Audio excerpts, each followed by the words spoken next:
This is the first person from the Carolinas to face federal charges in the attack on the Capitol. According to court records, the FBI accuses Andrew Hatley of South Carolina of being involved in the insurrection. Hatley allegedly posing for this selfie in front of a statue of former Vice President John Calhoun, a South Carolinian who supported slavery. Hatley denies being there. The potential for post-election violence. Back in October, we told you about the rise in domestic violent extremism following a report by the Armed Conflict Location and Event Data Project. The report found North Carolina to be a moderate risk for post-election militia activity. On Saturday, one man who didn't want to be identified says he witnessed approximately 50 members of the Proud Boys at a Charlotte bar chanting about the government. I was uncomfortable because you just saw what happened up at the Capitol. It's scary. Former FBI official Javed Ali says militias, white supremacists, neo-Nazis, and QAnon supporters were all involved in the storming of the Capitol. 2 militias, the Oath Keepers and 3 Percenters, are active in North Carolina.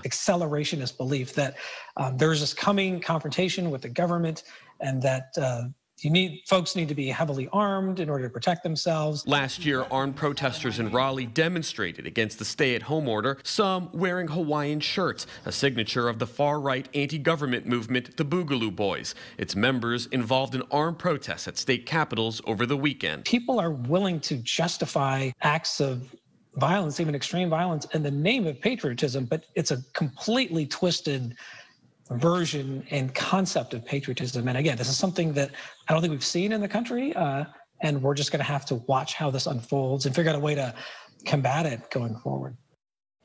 In a sign that more people from the Carolinas are believed to be involved in the insurrection, the FBI is putting up billboards near Charlotte asking for the public's help identifying anyone who took part.